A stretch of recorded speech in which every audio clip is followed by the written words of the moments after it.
Here we go. Good morning. Today is Thursday, May 6th, and this is Healing the Heart of America. I'm Stephen Wynn, and today we're going to be, as always, first going deeply within in our hearts and using the energy of our hearts to help heal anything that any wounds that may need to be healed. It could be physical, it could be emotional, it could be spiritual. And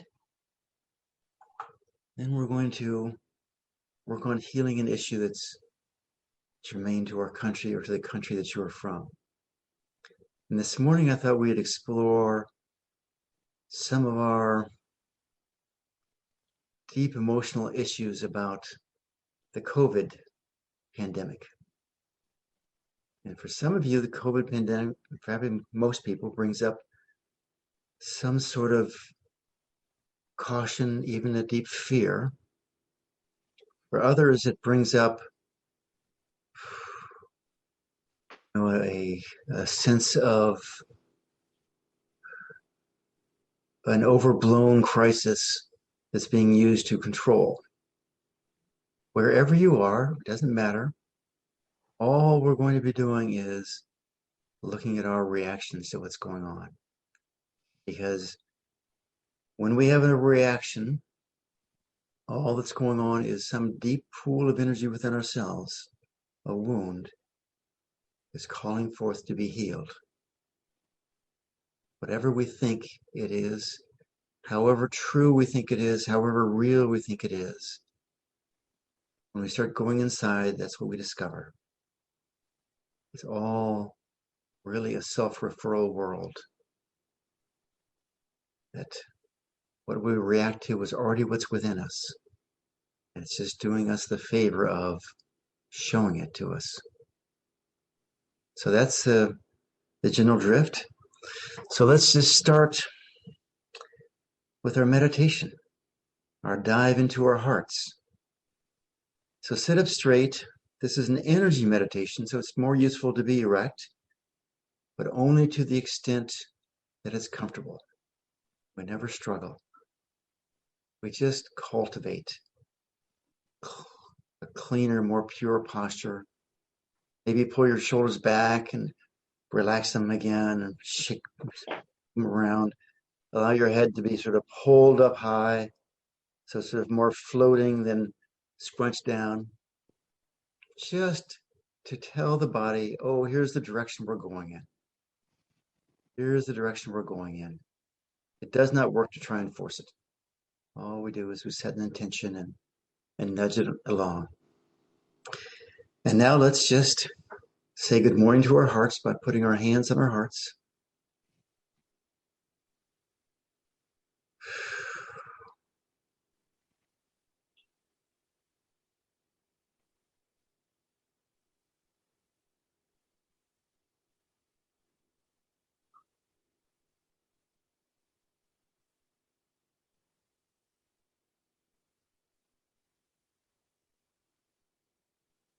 All we're doing is we're invoking this very ancient posture.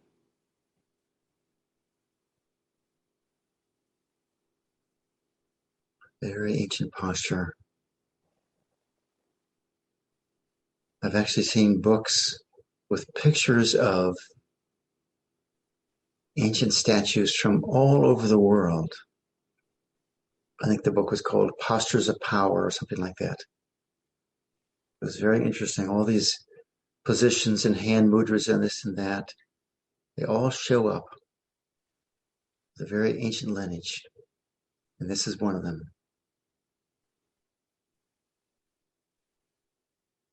This one brings us to an awareness of our heart. Maybe you can even feel beating of your heart. In your fingertips or your palms. Doesn't matter if you can feel it or not, it all comes.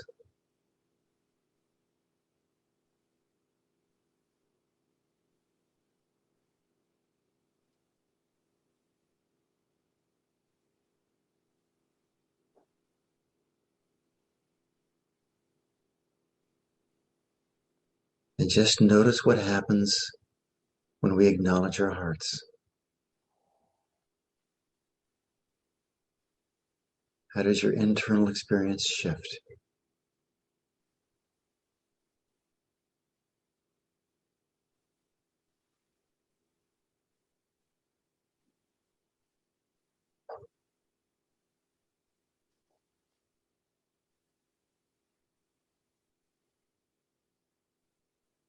Do you feel closer to your heart? Perhaps you feel further away. Could be anything. Whatever comes up, we just accept that that is the wisdom of our hearts for us right now in this space.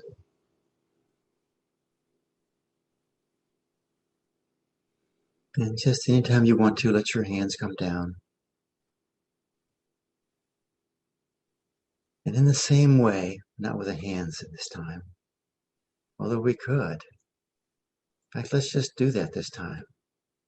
Now what we want to do is we want to just start noticing our breath. And I'm going to invite everyone just to play with it, to put your hands over your lungs. Never done this before.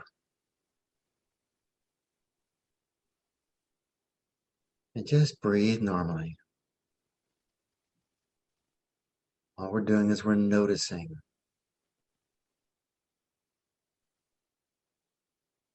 How full is our breath?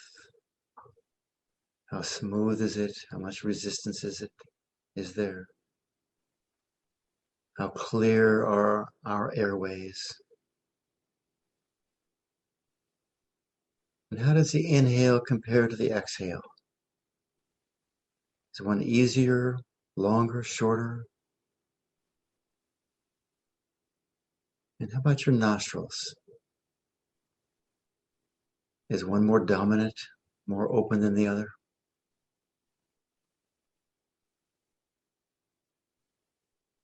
All we're doing is exploring. Let your hands down whenever you want. I honestly didn't notice much from that, but who can say, right?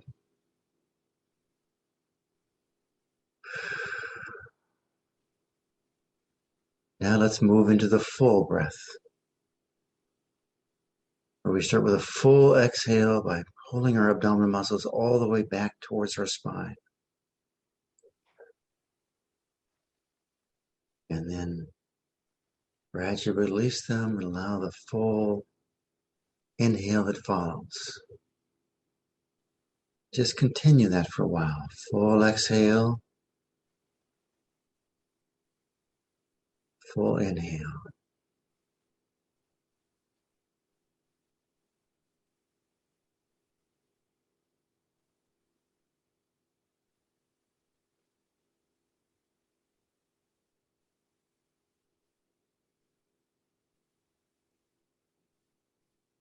You may find just from the work we've done these last few days that when we exhale out, you might notice the energy going out, way out into creation. You inhale, the same energy comes back in.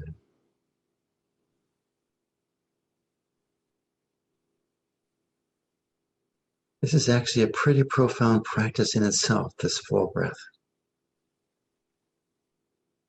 You do it long enough and you start to notice this universal breath. Full inhale means inhaling the universe within us. Full exhale means exhaling to fill the universe with our presence.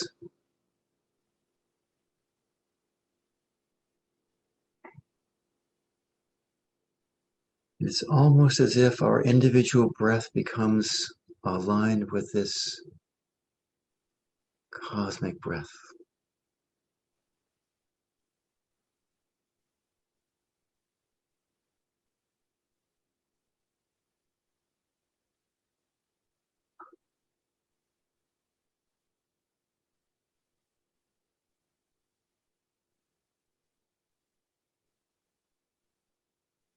just to set that intention. Would it be okay with us if our full breath was in complete alignment with the cosmic breath, the breath of creation?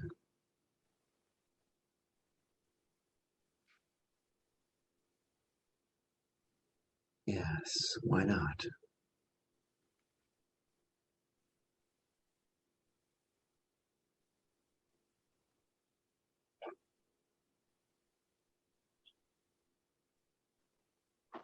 Just for a moment, notice inside yourself what your experience is.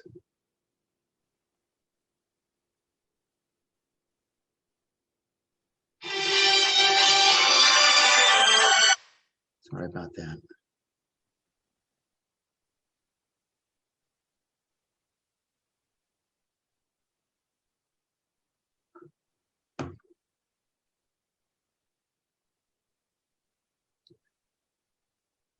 Just check.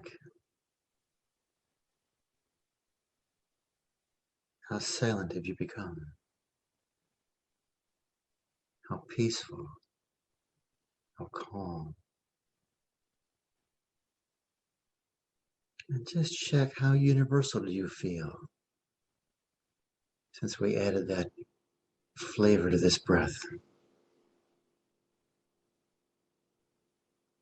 Again, whatever you feel is right for you. What you need to experience right now does not have to go any further than that.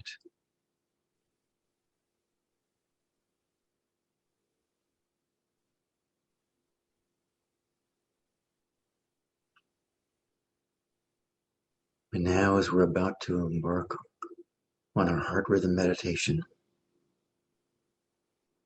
I'd like to give thanks to Perron and Susanna Baer,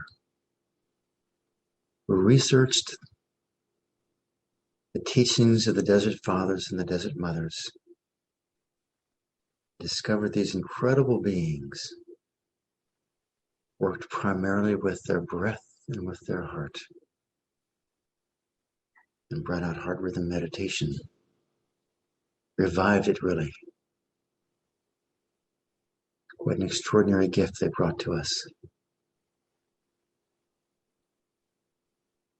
And I invite you to acknowledge any teachers in your life from your own tradition.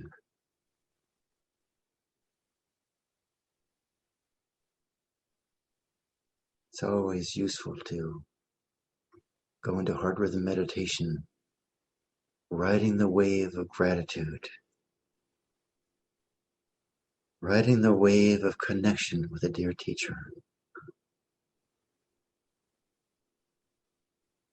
And I'll use the invocation given to us and really modified by Perron and Susanna. Toward the one, perfection of love, harmony, and beauty, the only being, united with all the illuminated souls who form the embodiment of the one heart, the spirit of guidance.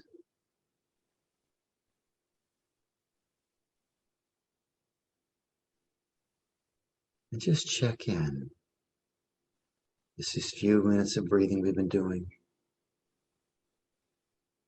How much more possible is it to be attuned to the presence and power of love? The presence, power of harmony, presence and power of beauty.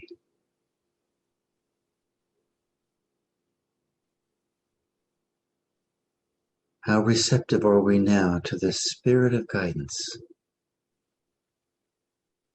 this reflection of this vast accumulation of illuminated souls? Is it okay with us if we live our lives based on guidance,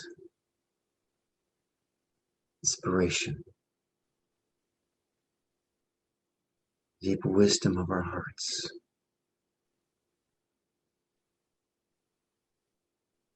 Just an intention. So now let's begin connecting the rhythm of our heartbeat to the rhythm of our breath.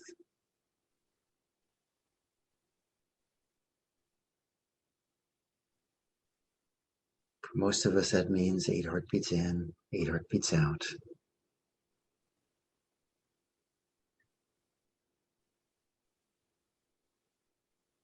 If you can't feel your heartbeat, don't worry about it.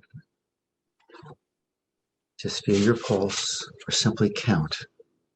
It really works quite well. And over time, that inner sensitivity develops.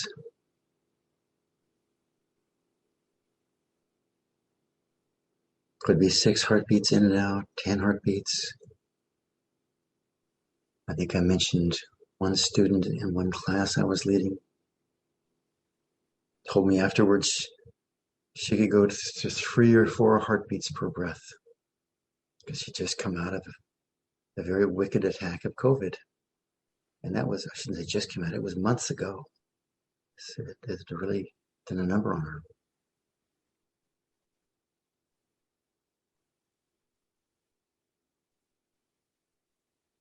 So could we be grateful for the healthy functioning of our lungs?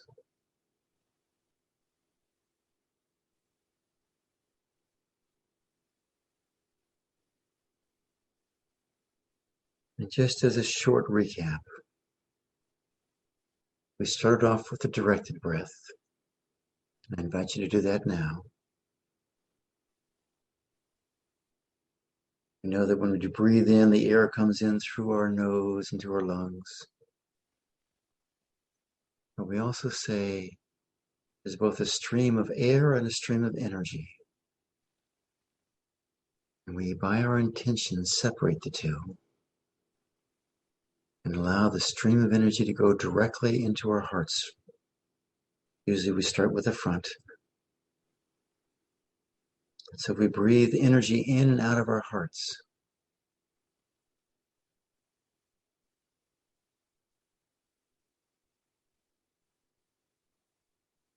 Just keep that up for a minute and maybe just move into the swinging breath for a minute. Inhale from the front, fill up the heart. Exhale to the back. Come forward again, filling the heart up from the back. Exhaling out into the universe. So we swing from far in front of us to far behind us, riding the waves of our heartbeat. And from far behind us, inhaling into our heart, 8 heartbeats, and then exhaling out in front of us. And we're just going to do this for one more time here, I think. Just reawakening our energetic body in this dimension.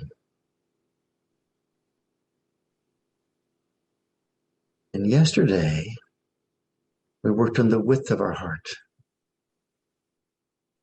So let's just do that for a second or two, a minute or two. Move the inhale to where it's coming in from the far left, our receptive side. Inhale to the count of 8 heartbeats. And exhale out to the right, 8 heartbeats, or whatever your count is. And then come back again to the left. Inhale to the count of 8 heartbeats.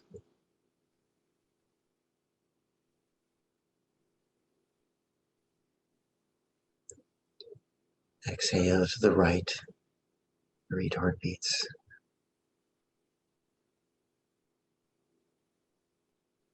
And just keep that up for a minute or two, allowing yourself to go out as far to each horizon as you are comfortable going. It may be 3 inches, that's perfect. Maybe 3 feet. maybe way to the far end of the galaxy. That's fine too.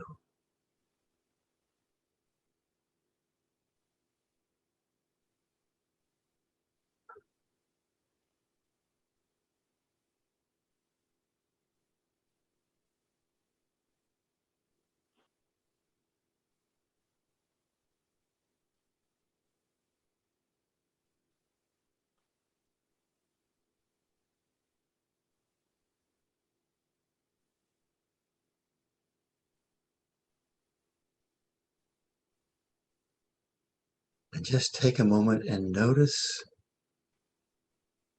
if the width of your heart has expanded, the forward and backward direction of your heart has more life, more energy, more presence.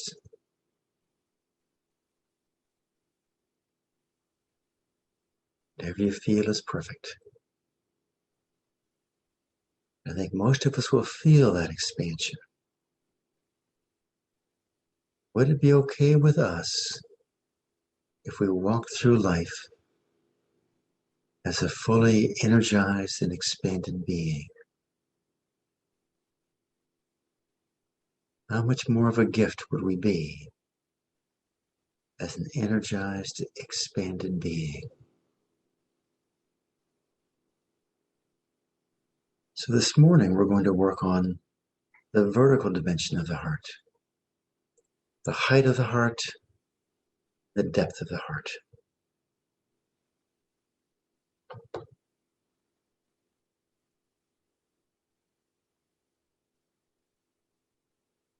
So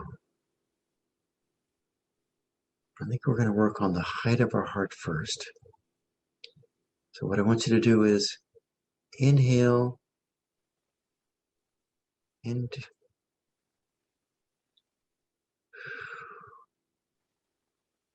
we're just going to go up and down.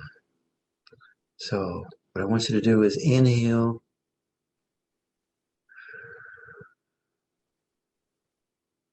exhale up, inhale down. Just go breathing up and down for a minute, from your heart up to the heights of the heavens. Next, I'm going to suggest you inhale on the way down, exhale on the way up.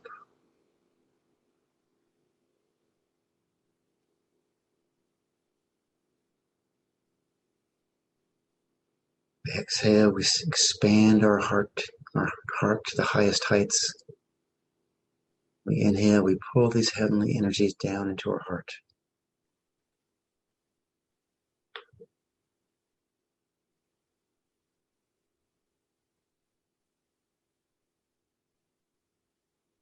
Now this time when we fill up our heart, exhale down through our torso, through our legs, through our feet, down deep into the earth. And then inhale back up. And we'll just do back down into the earth again for a while. Through the feet, through the torso, to the heart, and back down.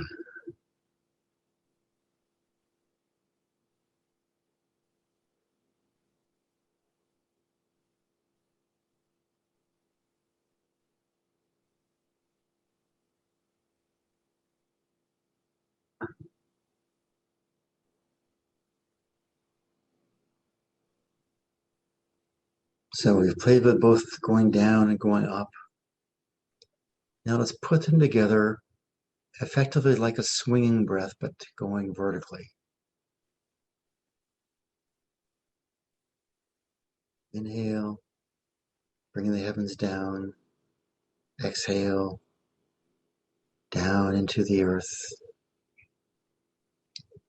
Inhaling back up from the earth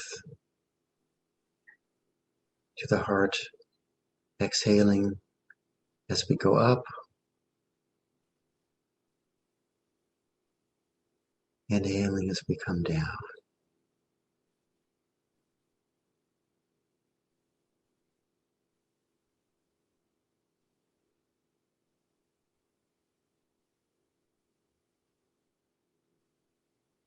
Now, just like we say, the left is receptive and the right is our giving side. The height of our heart is a source of great inspiration and joy, like this divine connection to the heavens, the ecstasy. When we go down, the downward energy, the depth of the heart is our compassion.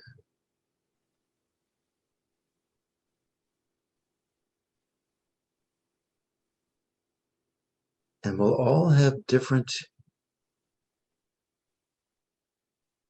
facility, different fluency with these breaths. When I first started, I could easily go way, way high, very optimistic person. Get a lot of inspiration like that. But when I tried going down low, I got about 3 feet beneath my feet and I just hit a wall, or a brick, just stopped there. I couldn't go down any further. I found it very embarrassing, to tell you the truth. What's wrong with me? Don't I have any compassion here? And it's not that any of us are lacking compassion. It's not that any of us are lacking optimism or inspiration. It's just that we have wounds that block it from ourselves experiencing it. And all this movement of energy stirs up those wounds and they begin to heal spontaneously, effortlessly, easily. So as a way of setting intentions, let's just examine these breaths. Would it be okay with us if our upward breath and our upward heart, the height of our heart, could reach to the heavens? Is it okay with us if we are filled with optimism, inspiration, joy? And on the downward depth of our heart, is it okay with us that we move into the very deepest realms of our heart, touching the very depth of creation with our hearts, with our breath,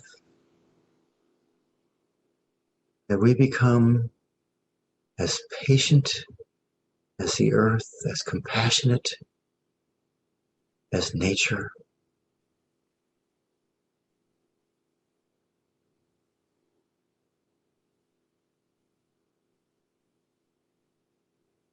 and I think we all know there are heavenly energies and there are earthly energies. They all have their incredible value in creation. I was deep in meditation once, doing just a breath like this, up and down. And I realized, I could just see it, that the earth has something that the heavenly energies want, and the earthly energies have something that the heavenly energies have. The earth wants the heaven, and the heaven wants the earth. And right now, we are that bridge between the two. That cosmic servant, serving both heaven and earth.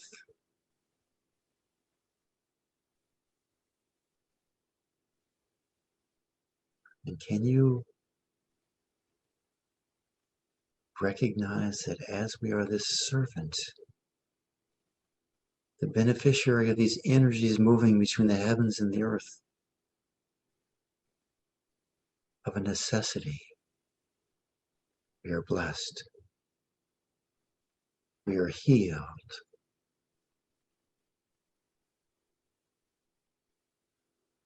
So would it be okay with us if we walk through life as this bridge between heaven and earth, wherever we go? The depth of our heart, we have all the qualities of a deep heart, all the qualities of an elevated heart. Whoever we meet, whatever we do.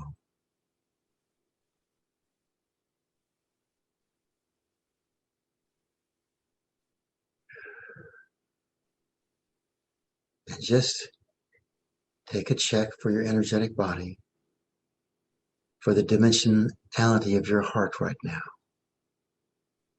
We've gone forward and backward, we've gone left and right, we've gone up and down.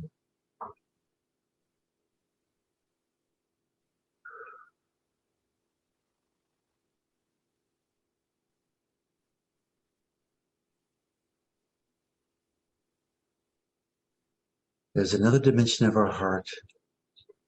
That's the inner dimension of our heart. And maybe we'll work with that tomorrow. So for right now, just notice your energetic body, the dimensions of it, the vastness of it, the expansiveness of it.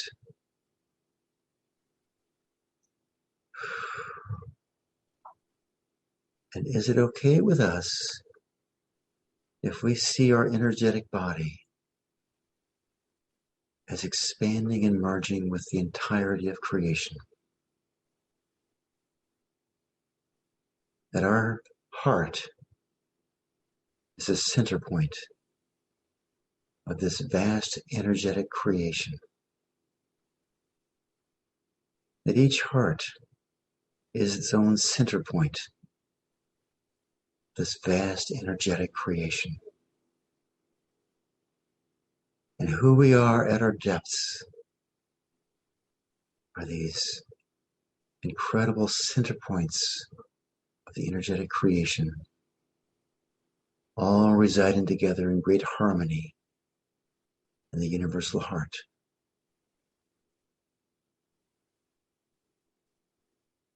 Is it okay for us to accept that at that level of our hearts, each one of us is an illumined soul?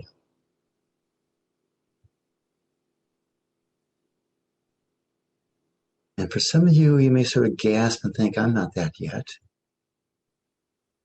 But it's not a question of, is your personality a vast illumined soul? Or what you've done in this lifetime, a vast illumined soul? The question is, at the very depth of your heart, can you recognize pure spirit?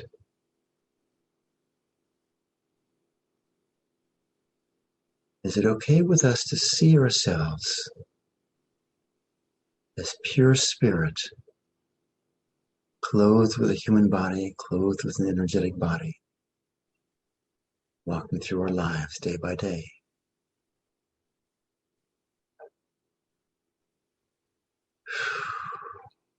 And I'm just going to say yes to that.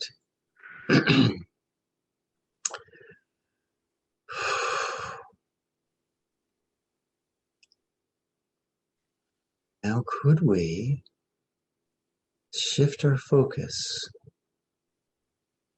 having recognized our inherent spiritual nature? Could we allow ourselves to address the issue of this COVID virus?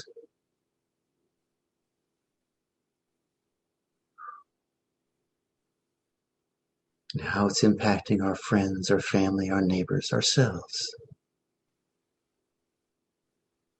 The first thing I would ask you to do, this may sound strange, but please do it anyway, if you're comfortable, is from that deep place, the center of our heart. Could you take a look with the eyes of spirit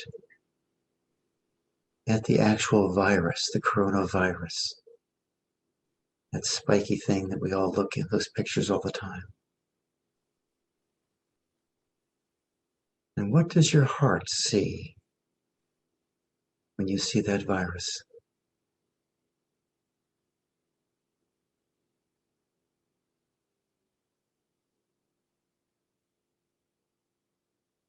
Contrast that to what your mind sees. Your mind sees that picture, or, you hear stories about the COVID virus, the pandemic. Right now it's hot in India, but, various countries it gets hot, cold. Go up to your mind for a second and see it from there. And just notice what your experience is and how it's different. Seeing this virus from your mind, seeing this virus from your heart.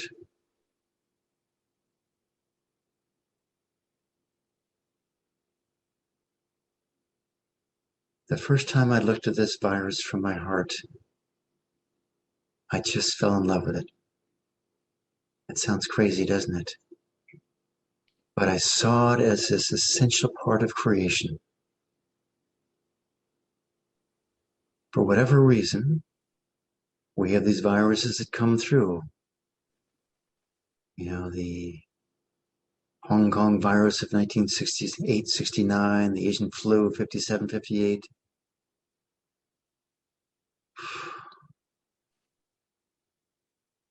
Pretty similar in terms of effects. Every so often, every generation or so. And I don't know how, you have a Spanish flu of 1917, 18, 18, 19. And that one is a whole different magnitude. And that must be, 500-year one. That one, the Black Plague. I don't know. But back to the coronavirus. How would it feel to you to look at this virus with peace and compassion rather than fear?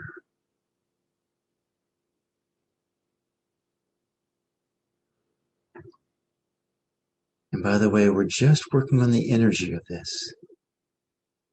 I'm not saying to love it and be silly or unsafe. You decide what's safe for you and you do that.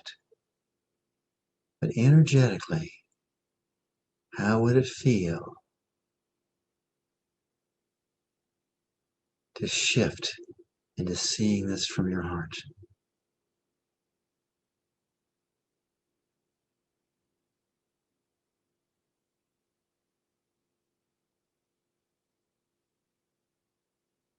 From here, let's move into, now that we've gone to the depth of our heart earlier, let's move into looking at our friends, our family, our neighbors, our community who have caught this virus and either died from it or have had a horrific long-term recovery from it. And can you look at them from the depth of your heart with compassion?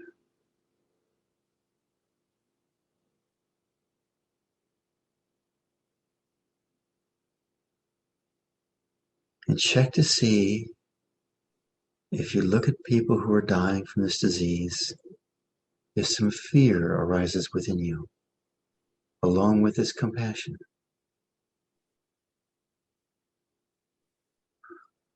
If there is fear there, could you just be with that fear?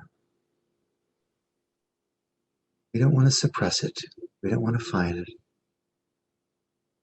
It's an energy within us that wants to be heard. You know how you feel when you want to be heard and no one's listening to you? That's what that energy is. Could you welcome it up? It wants to protect us, this fear.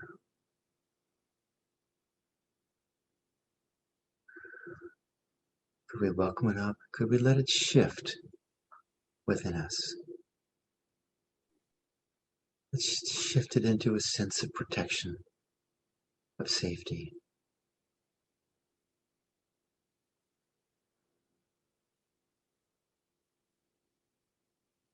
Would it be okay with us if we created this pandemic with great faith, with great trust in our own safety? And just on a pragmatic level, which is more helpful to our immune system? To be living in fear and anxiety? Or to be living in peace, safety, certainty? I think that's pretty obvious. So could we put up any fear at all, any reactiveness at all that we have to this virus? Just breathe it into our heart, welcome it up. It's not unreasonable to have a reaction to this virus. It's very reasonable. And it's very healthy and healing to feel that fear, that anxiety, and just love it. Once we start loving it, it begins to shift. It's been heard. Its message has been delivered to us.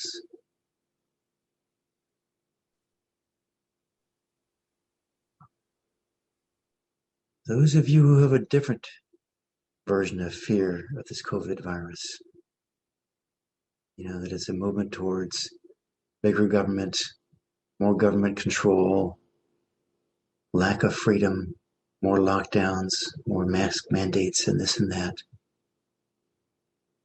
Can you acknowledge that those fears for you are very real and very reasonable?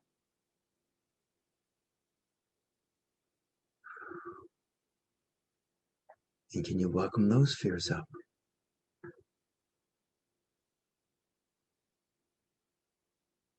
And can you check to see if you have a judgment? This goes to both sides here. If you have a judgment to the people who are following the CDC guidelines and believing them, following the Western medical model and trusting it. Can you see if you have any judgment? And is that judgment healthy for you? If not, could you let that shift into love? And the other side, the mainstream of the culture, check to see how you feel about the COVID deniers, as you might call them.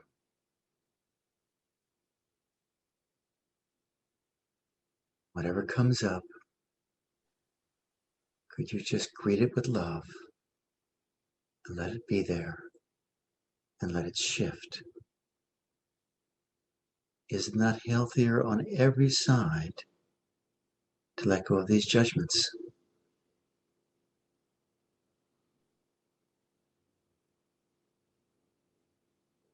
Would it be okay with us if we moved into the depths of our heart and felt compassion for anyone who doesn't share our opinion?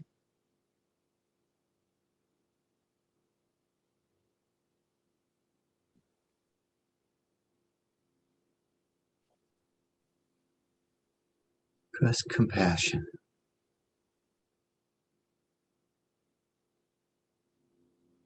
More compassion.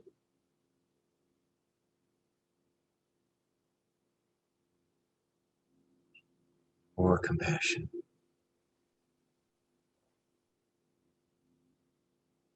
And notice how much more peaceful it is to be compassionate than it is to be judgmental.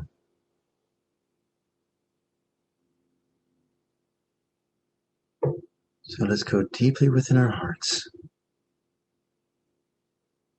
From our hearts, I invite every one of you to bring forth a picture, a vision. It's really an intention of how you see this pandemic resolving and dissolving, and what the world looks like as we come out of it. Let's just pull up a picture of healthy world, economies back to normal, people back to normal. Whatever that normal is,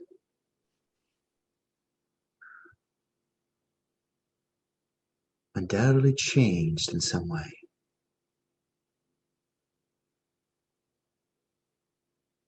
Could we just allow that to be what it's going to be and give it a blessing? Could we look forward to the future with anticipation, with gratitude, with certainty that we as humans are extremely resilient and we get through challenges and we thrive?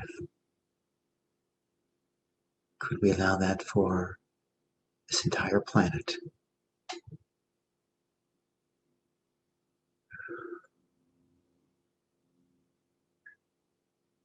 And back into our hearts if you've left. And just let that picture dissolve.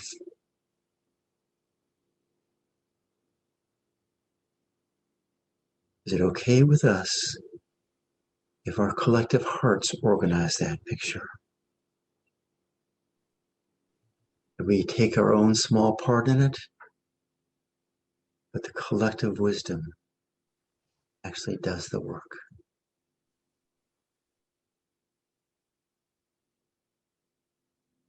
And just check in with your body now as we end this meditation.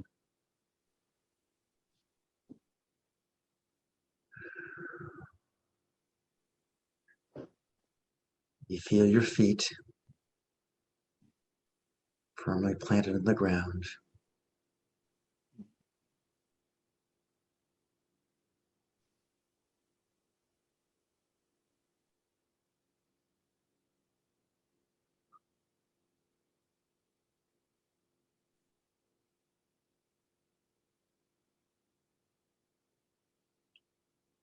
Just take as much time as you need to take coming out of meditation.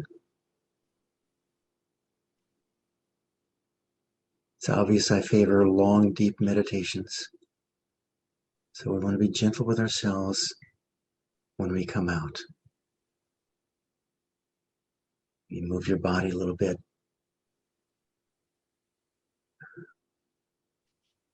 But let me again thank you very much for joining us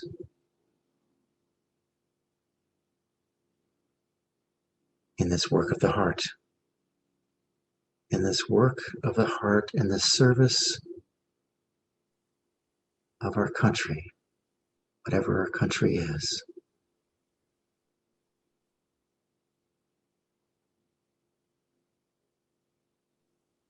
Just open your eyes when you're ready.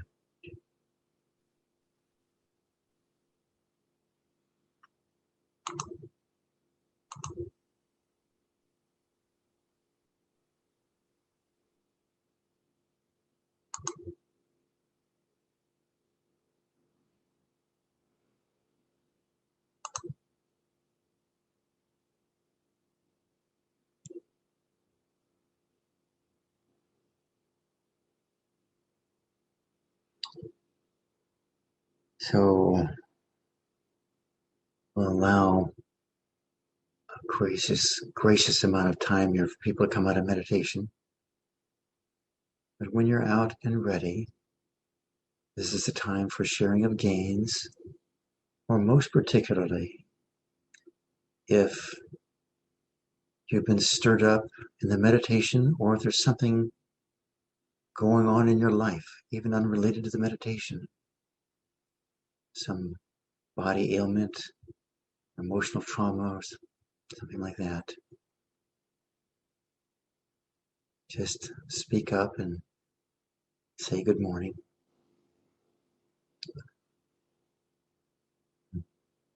I'm trusting you can unmute yourself today, but even if you can't, I've got a workaround.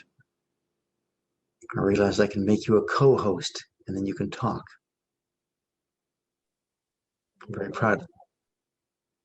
Hello?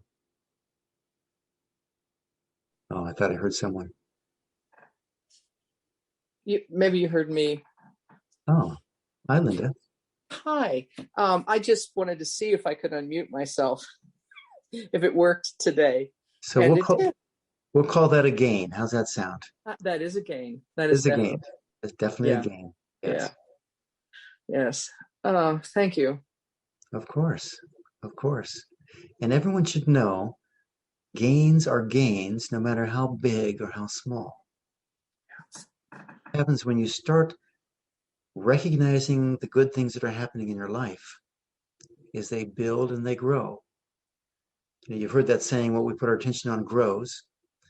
If you sit around and think about all the things that are wrong, that's what's going to grow. If you keep reminding yourself, oh, here's what happens, here's what happens, here's what happens, this is good, this is good, this is good, suddenly you'll start realizing you're living this life of victory and gain, victory and gain. So it's a gain you spoke up, Linda.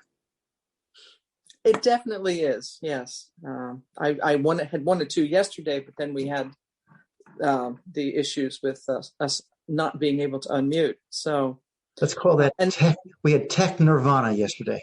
Yeah, and you know what? It was fine because, I figured if I was supposed to speak yesterday, I would have been able to unmute. So I really wasn't concerned. So now today I could unmute. So that was good. That was good. Thank you so much. You're welcome. May I say something else? Oh, sure. Okay.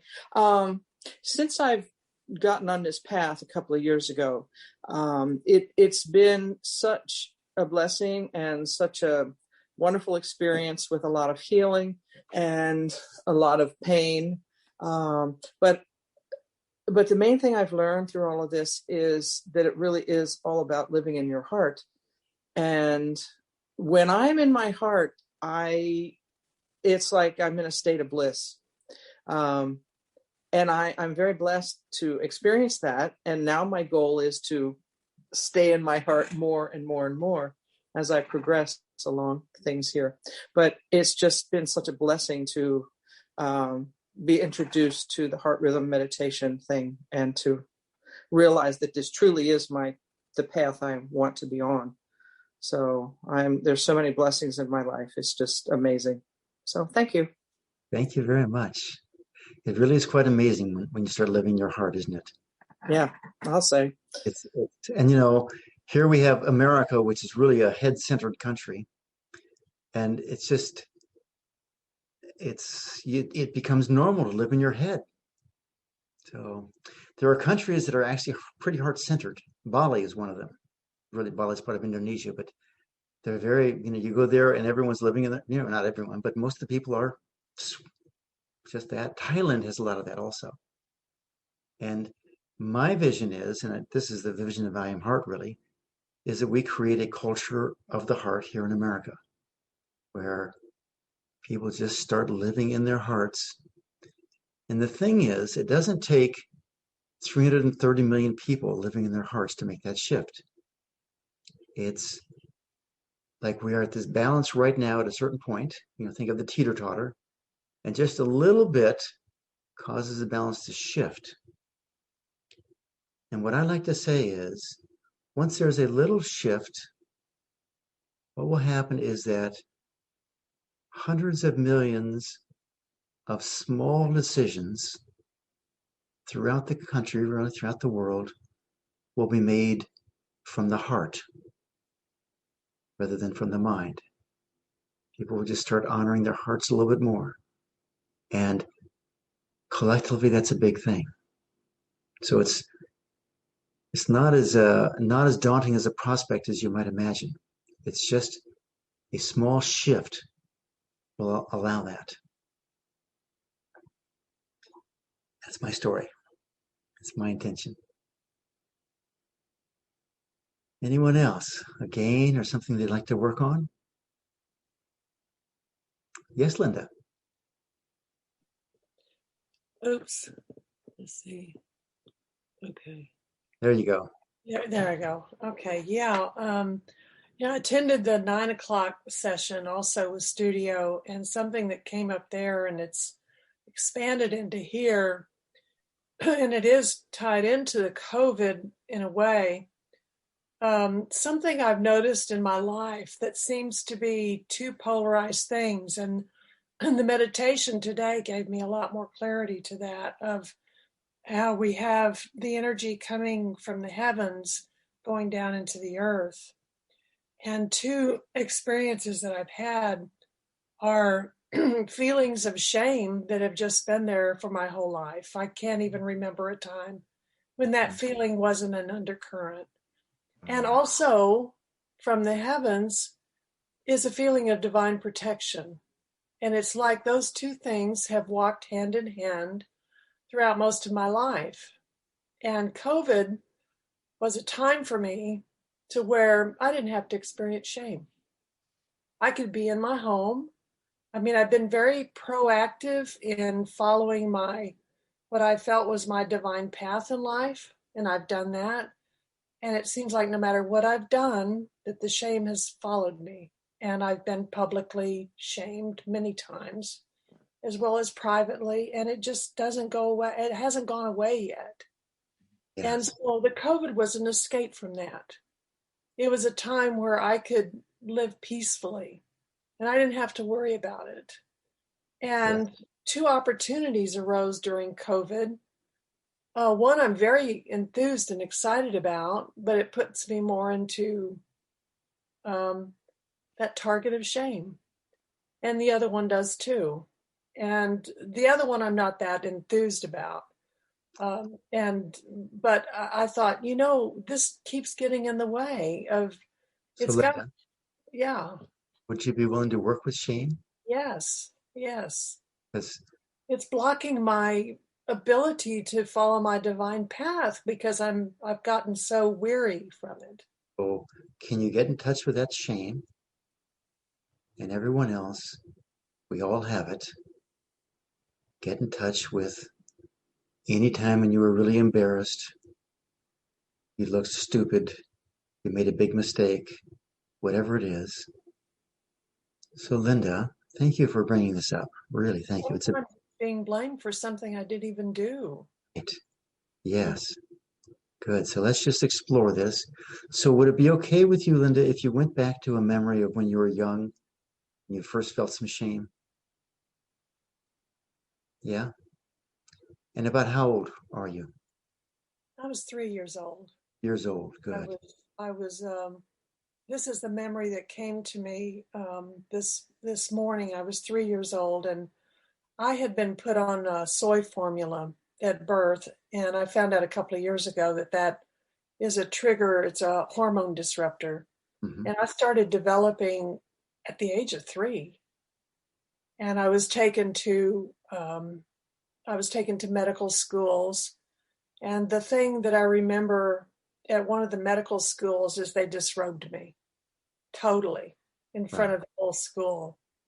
Gotcha. And I remember, and growing up in a time where you didn't run around without any clothes on. So go back to that memory right there and feel that shame. And everyone else feel the shame of your own experiences. And how do you feel about that shame, Linda? Do you like that, or you want it to go away? I want it to go away. Yeah. And that not liking it, that wanting it to go away, has that made it go away during your life? Never. It's gotten Never. bigger. So would you be willing to take a different approach here? Yeah. So feel that energy of the shame and get the whole picture. Do you notice that you are, or I'll ask it this way, are you disapproving of the people that disrobed you? Um, Are you angry with them? I'm confused. I don't understand why they're doing this. Good. So that feeling of Oh, that feeling of confusion, I felt like a freak. yes, that feeling of confusion, that feeling like a freak, can you just feel that and be with it? Breathe into it.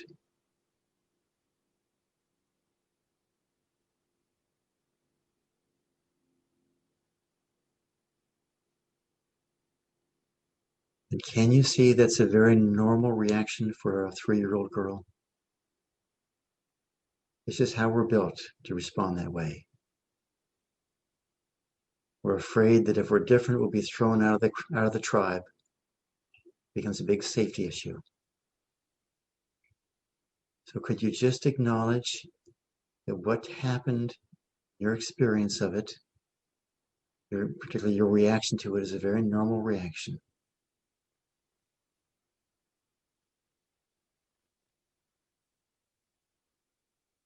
And if 90% of the people that would put in that situation were to feel shame, does that really make it a shameful experience or a reaction, or is that just a normal reaction? It's a normal reaction. Normal reaction. And all those people who disrobed you and stood you in front of all the examiners and this sort of a thing,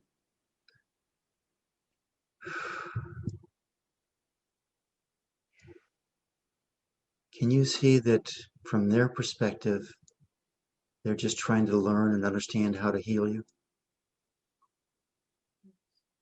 Right? So could you allow yourself to have compassion for them? They don't know the trauma they're creating in you. But they did, so they pay a price for it. They just don't know it yet. And would it be okay with you, given that you recognize they're really doing their best, they're really trying to be altruistic here, you could just let go of any harsh feelings you have towards them? Would that be okay with you? Yeah.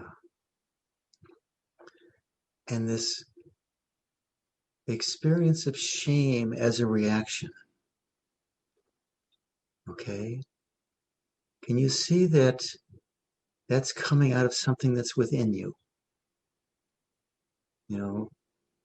We talk about in this school, when we're born, we pick up a lot of energies from the past. Other schools will talk about it as reincarnation. But here it's just we pick up energies from the past. And at 3 years old, this pattern of experiencing shame really was already there. Okay? And is it okay with you if you see this as a great pattern for you to shift in your life? That you volunteered for this so that as you overcome this shame issue, it'll be easier for others. Is that okay with you? Yes. Yeah. And can you see that this is just an energetic pattern? Okay. You spontaneously react like this because you're 3 years old and it's within you. But now that you're an adult, would it be okay with you to allow shame to come up if it comes up, and then realize, oh no, I can live in my heart,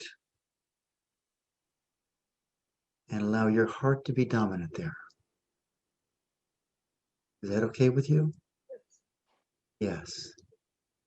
And if you do this again and again and again, and eventually start living in your heart all the time, can you see what a great blessing the shame will have been for you? Yeah. It becomes the marker or the flag or the indicator that says, oh, I'm not in my heart.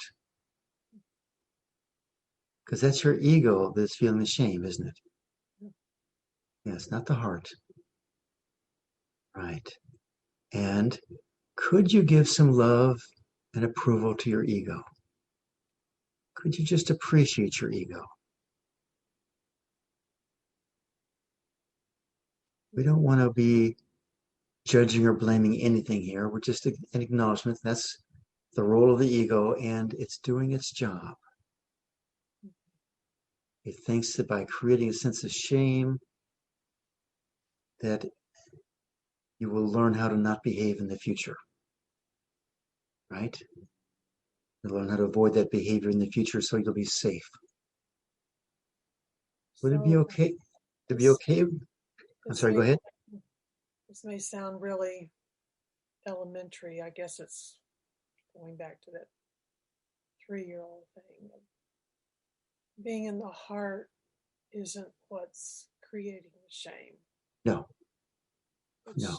It's the other. Right. So it becomes this vehicle. Fear there.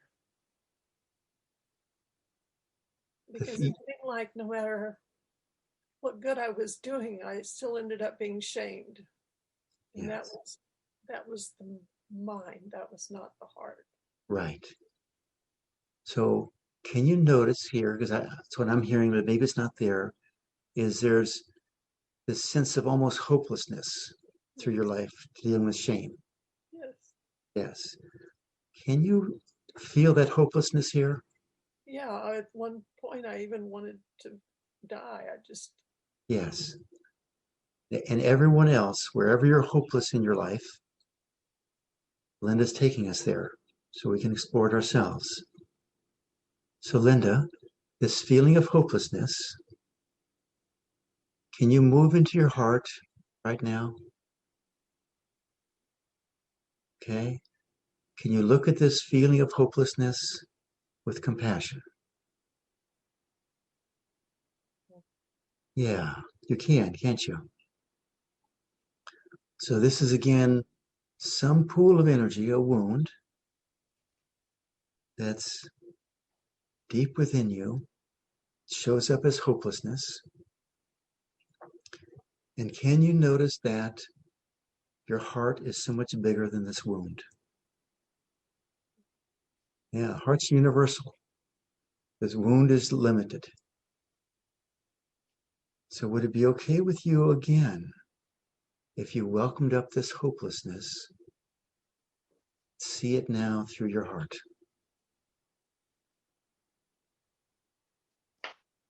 Is that okay with you? Yes. And can you feel this hopelessness? Do you feel it as a sensation in your body anywhere, or is it just in the general field for you? It's a tightness in my throat. Good. So would it be okay with you if you let that energy, that tightness in your throat, just drift on down into your heart?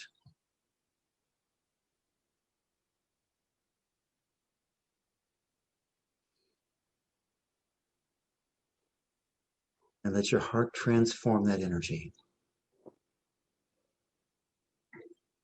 Does that move easily for you? Yeah, it's moving. Good. Could you allow this to be an easy and joyful process, the healing of these wounds? That be okay with you? Yes, I'd like that. It's okay, isn't it? Yes. So just let that energy keep flowing down into your heart. And is there some divine quality that you would like this energy to be transformed into?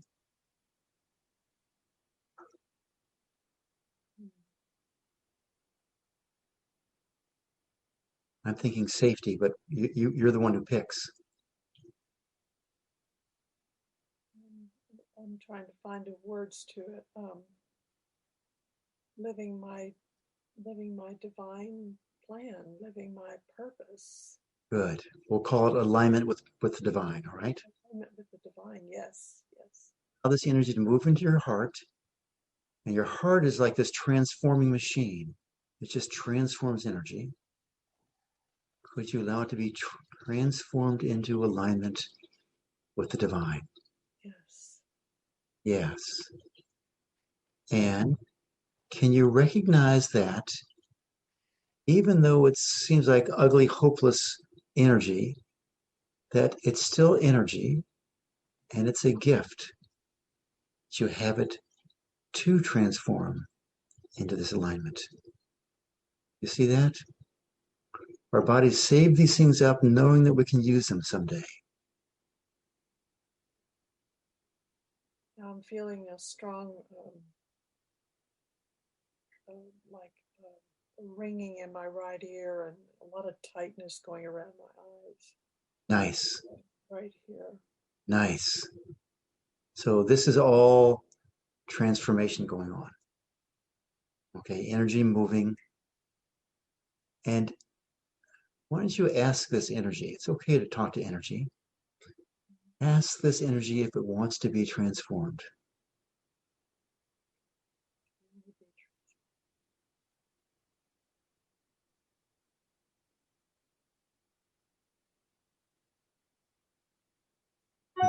And what kind of answer do you get? There's still some fear. Yes. It will end up in hopelessness again. Yes. Good. So that fear, can you hear that fear? Recognize it. Let it come up. And just be with it.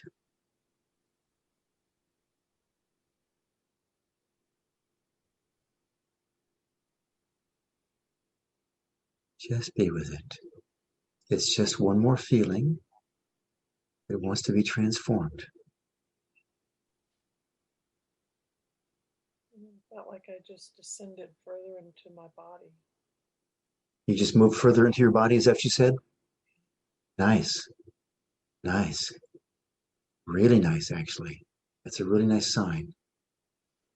What I hear you saying there is enough of this energy shifted that you can move more into your body. Yeah. Would it be okay with you if you fully moved into your body? Yeah. Yeah. Because it's your body, isn't it? It's not this energy's body. It's your body. So keep allowing that energy to drain on down, just drift on down into your heart.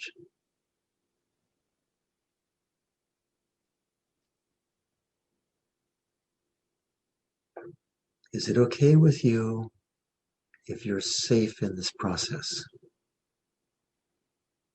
Yes. Yes. Is it okay with you if it's easy to transform this energy?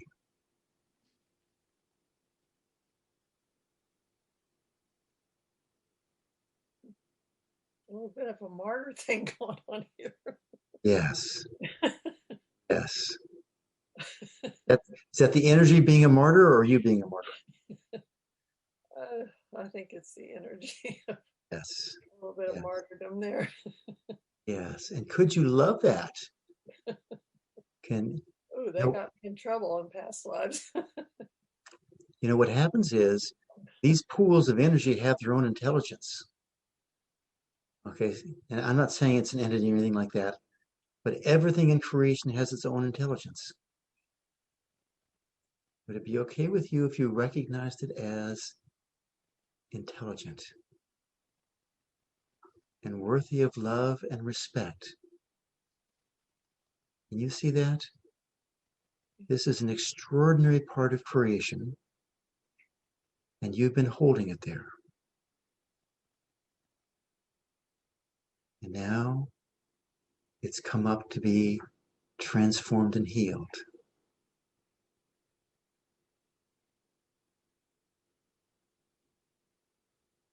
Could you love it even more, this pool of energy?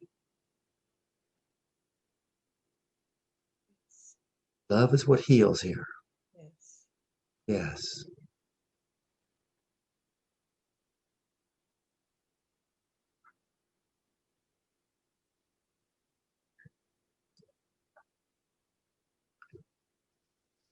And while this energy is being healed, while it's moving, while it's shifting, let me ask you a few more questions, if that's okay. So would it be all right for you to live without shame? It would be all right, wouldn't it? Yes. And nice. Important. Yes. And can you recognize that once you move into this place where you can live without shame, what a gift you will be to others who live in shame? Yes. Yes. This is all of creation. Yes. And can you see this as something you're doing for all of humanity? Walking through this shame, which everyone has, just so common in the human condition. This, Yeah, this is a big release. this is a big release. That's right. To let go of shame. It's Yes, letting go of a whole like paradigm yes. that people have been living under that's affected many systems. And so, Linda, let's add one more element here, okay? So it's important for you to see yourself as a radiant spiritual being, okay?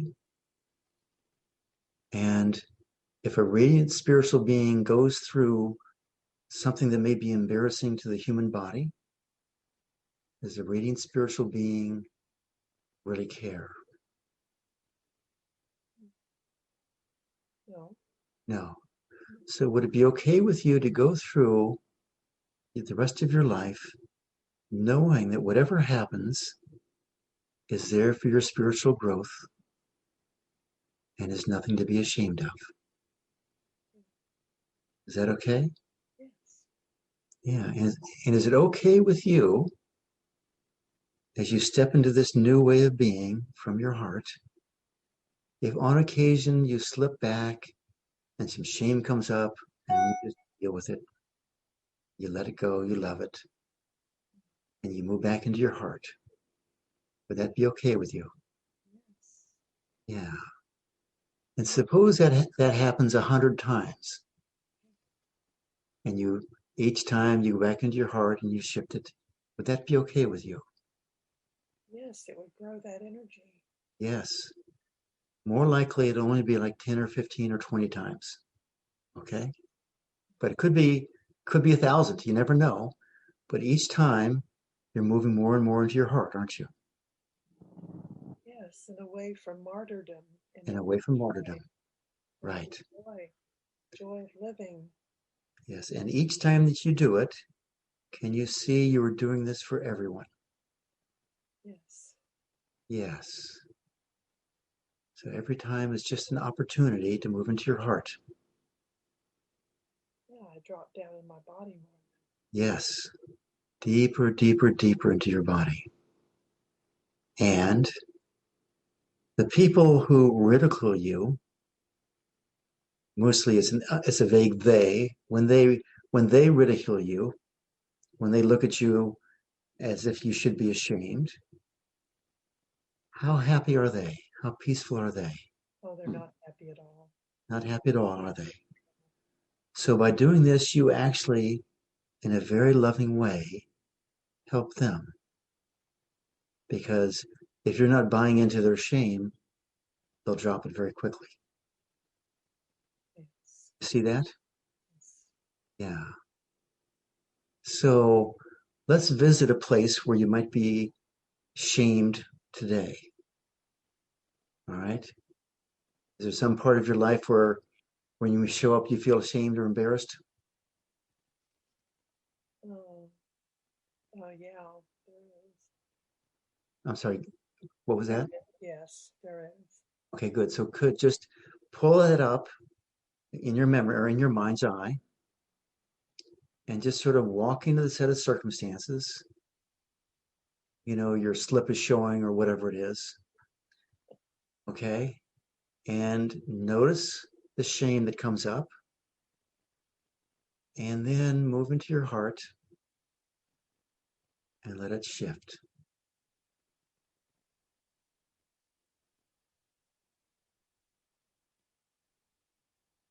Is that okay with you? Yes. Good. What I'd suggest you do is, on your meditations the next couple of days or however long it needs to go, you keep on pulling up situations in your life where you felt shame and you let it shift into love. And you forgive everybody who shamed you, forgive everyone who judged you because they're not happy. Okay? And you just keep doing this, and eventually, it won't even take that many of them. Eventually, you'll get to where you have an automatic new pattern of seeing it from your heart. You go, oh, there it is again. I can let that go. You see what I'm saying? It's just a habit. And everyone else, I hope you could follow along with that, because it's a big issue for all of us and a big opportunity for us. Really big opportunity. So, Linda, are we good here? Yes. Thank you. Well, thank you. Wow.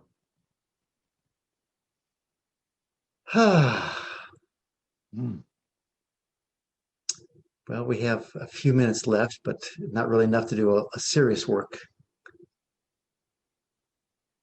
Anyone have any comments, or should we just close the meeting here? Okay. Thank you. Thank Oh. you. That opened up some things for me to work. Fantastic. Steve, Fantastic. Yes. I have just And Kathy. maybe in a minute or two. I have trouble with the word love because I didn't get it from my biological family. Yes. So when you were saying love, I just went, Grace, just do it. Just like act as if you have love, you can give love to yourself, but it's very sticky and resistant. If you have Yes. something about that. Yes. Good. Okay, let's just work with that, okay? So, just on a practical level, have you ever felt any love for like a pet or a friend or something like that? Yes, a pet. Pet, good. So, would it be okay with you if you moved into your space as a spiritual being and loved yourself as if it were a pet? Is that okay with you? Yes. Yeah.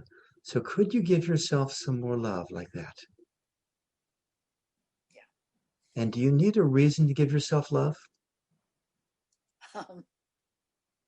Great question. No. No, you don't, do you? No, you don't. It's its own blessing. It's its own gift. In other words, we can give ourselves love for no reason whatsoever because it feels good. Okay? And if things come up, issues come up like shame here or some feeling like that, would it be okay with you if you looked at them as energy, as if it were your pet? Yes. Sometimes pets aren't Right. so obedient and all that sort of a thing. He could be feisty, yes. Can be feisty, but it's exactly the same thing. Okay.